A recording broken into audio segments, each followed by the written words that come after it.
Hello दोस्तों, मैं आशा करता हूँ कि आप लोग अच्छे होंगे और आप लोग का पढ़ाई जारी होगा। देखिए, इसके पीछे वाले वीडियो में उदाहरण हम एक को सॉल्व कर किए थे, लेकिन आज का जो उदाहरण दो को सॉल्व करेंगे। कह रहा है कि यदि कोण बी और कोण क्यू ऐसे न्यून कोण हो। बाबू देखो, न्यून कोण का मतलब होता है 90 डिग्री से कम, कि साइन बी और साइन क्यू। तो सिद्ध कीजिए कि कोण बी बराबर कोण क्यू। कह रहा है कि दो हमको दिया है, का न्यून कोण दिया है, तो दो को हम कोण बना लेते हैं। ठीक, दो को हम कोण बना लेते हैं और उसमें दिया है जिससे साइन बी और साइन क्यू बराबर है। तो सिद्ध करना है कोण बी और कोण क्यू बराबर है। ठीक है, बराबर है। देखिए, हमको दिया है, कहा समझिए ध्यान से बाबू। एक बार दो गो कोण बनाने के लिए बोला है। कगो दो गो कोण। देखिए ध्यान से एक बार, बोला है कि जो कोण क्या है, कोण बी न्यून कोण है, यानी ये तो 90 डिग्री होता है, हम जानते हैं। न्यून कोण यानी 90 डिग्री से कम होता है, यानी कोण बी जो है का न्यून कोण है। ठीक है, ए बी सी कैसे आप नाम दीजिएगा। कह रहा है कि कोण बी है जो न्यून कोण है, यानी जो कोण ये है ये न्यून कोण है, 90 डिग्री से कम है, तो हम इसलिए दे दिए इसके ए बी सी। ठीक, एक और बोला है कि कोण क्यू, कोण क्यू क्या है, वो भी न्यून कोण है। देखिए हम बना देते हैं एक बार। हाँ, तो पी क्यू आर, ये भी जो क्या है, ये न्यून कोण है। ठीक, ये तो हम जानते हैं 90 डिग्री होता है। अब इसमें कुछ दिया, हम उसको लिख लेते हैं। दिया क्या है, देखिए यहाँ पर समझिए ध्यान से। दिया है यहाँ पर कि जो साइन बी है वो साइन क्यू के बराबर है, साइन क्यू के बराबर है। तो हम एक एक करके पहले निकाल लेते हैं, साइन बी को निकाल लेते हैं। ठीक, साइन बी को हम निकाल लेते हैं। अब चलते हैं इसमें, ध्यान से देखिएगा एक बार बाबू आप। साइन बी यही न है, तो हम आप लोग को पढ़ाए हैं, एक ट्रिक याद रखिएगा। साइन कॉस टेन, साइन का उल्टा होता है कॉसेक, कॉस का उल्टा होता है सेक, और टेन का उल्टा होता है कॉट। इस पर अगर लंब कोण में अगर फॉर्मूला निकालिएगा तो एक याद रखिएगा, लाल बटा कक्का, कक्का, लाल बटा कक्का।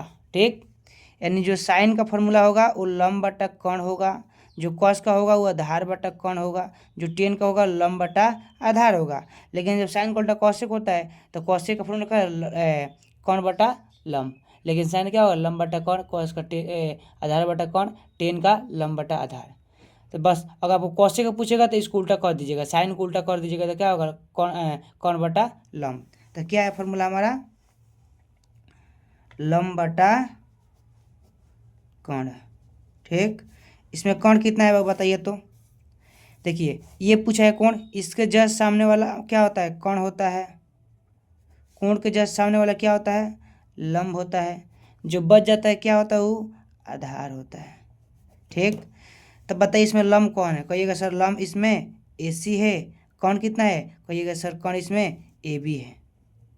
क्या है, ए बी है। ठीक, इतना आपको समझ में आ गया। अब उसी प्रकार साइन क्यू निकाले थे इसमें, साइन क्यू। तो साइन क्यू मतलब क्या होता है, लंब बटा कोण, लंब बटा कोण, लंब बटा क्या होता है, कोण होता है। इसमें लंब कितना है, कहिएगा सर पी आर लंब है। क्या है, पी आर जो सर है वो लंब है। और कोण कितना है, कहिएगा सर पी क्यू है, पी क्यू है। अब बताइए, जब ये इसके बराबर है तो ये इसके बराबर नहीं होगा, तो हम लिख देते हैं कि ए सी बटा ए बी बराबर है पी आर बटा पी क्यू के। ध्यान से समझिएगा बाबू, काली के हम कि जो ए सी है ए बी के बराबर है और पी आर है जो पी क्यू के बराबर है। अब एक काम कीजिए, हम इसको चेंज नहीं कर सकते, इसको इधर भेज देते हैं और इसको इधर भेज देते हैं। ठीक, समझिए क्यों, ए सी बटा पी आर बराबर है ए बी बटा पी क्यू के। इसको हम समीकरण 1 मान लेते हैं।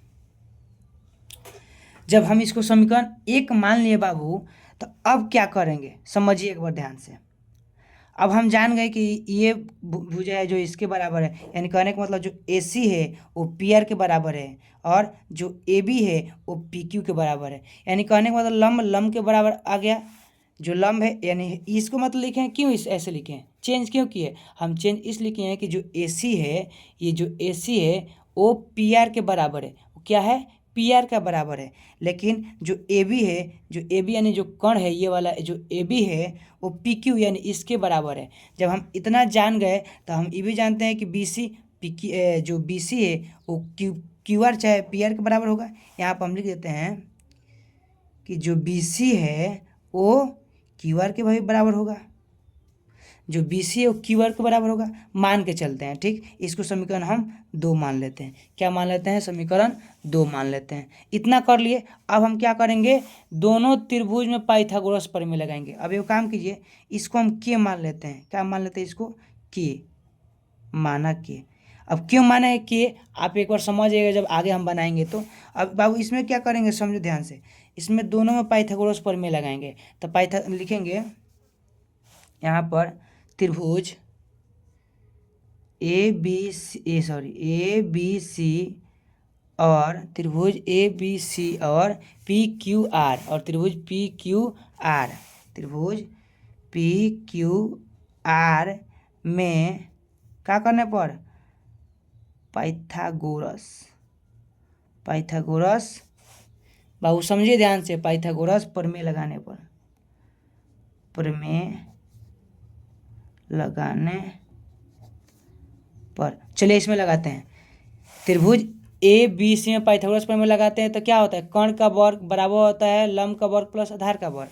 तो कर्ण कितना है बाबू, कर्ण सर कहिएगा, सर कर्ण जो है हमारा AB है बाबू। इसमें हम लेकर समझा देते हैं आपको, फिगर बनाए। ठीक, तो क्या कर रहा है कि त्रिभुज ABC और PQ में पाइथागोरस प्रमेय, अब इसमें पाइथागोरस प्रमेय लगाइए। तो पाइथागोरस प्रमेय कहता है कर्ण यानी जो ये सामने वाला है ये कर्ण है, ये लंब है, ये आधार है। तो कर्ण का वर्ग, तो कर्ण कितना है AB, तो AB का वर्ग बराबर होता है लंब का वर्ग, लंब कितना है AC का वर्ग प्लस आधार, आधार कितना है BC, तो BC का वर्ग। ठीक, अब इसको हम आगे सोल्व करेंगे, देखिए एक बार आप मान के चलिए। ठीक, अब इसको तो लिख ले, अब इसको लिखते हैं। कर्ण का वर्ग, तो कर्ण कितना है PQ बराबर होता है लंब का वर्ग, लंब कितना है PR प्लस आधार का, आधार कितना है QR का वर्ग। इतना बाबू समझ में आ गया आपको। अब हम मान रखते हैं, क्या करते हैं बाबू, हम मान रखेंगे अब। ठीक, मान कैसे रखेंगे एक बार समझिए। चलिए बताइए हमको कैसे मान रखेंगे, बताइए लो हमको। चलिए एक और बात बताइए, जब हम माने इसको कि AC बटा PR बराबर AB बटा PQ बराबर K है, तो एक बात हमको बताइए कि जब ये दोनों इसके बराबर है तो ये पारापारी बराबर नहीं हो सकते, AC बटा PR बराबर K नहीं हो सकता है। कहने का मतलब ये इसके बराबर है, ये इसके बराबर है, तो अलग अलग हम नहीं कर देंगे। AC बटा PR K के बराबर है। ठीक, वैसे ही AB बटा PQ किसके बराबर है, K के बराबर है। बात समझ में आ रहा है मेरे भाई आप लोग को।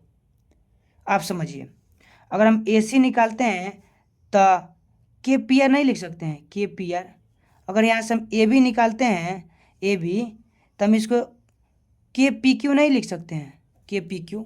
बताइए इतना, कहिएगा यस सर लिख सकते हैं। तो हम यही तो कर रहे हैं बाबू, लिख रहे हैं। ठीक है, आइए एक बार ध्यान से समझिए। अब AB का वैल्यू कितना है, AB KPQ, तो AB को लगता है KPQ। ठीक, KPQ का क्या है, स्क्वायर है बराबर AC कितना है, AC कहिएगा सर KPR का क्या है, स्क्वायर है प्लस BC, सर BC को तो हमको निकालना है। ठीक है, निकालना है तो ठीक है सर निकालिए। अब बताइए, इसको हम इधर इसको नहीं कर सकते, BC निकालना है तो हम KPQ का होल स्क्वायर, इसको इधर ले लेते हैं माइनस KPR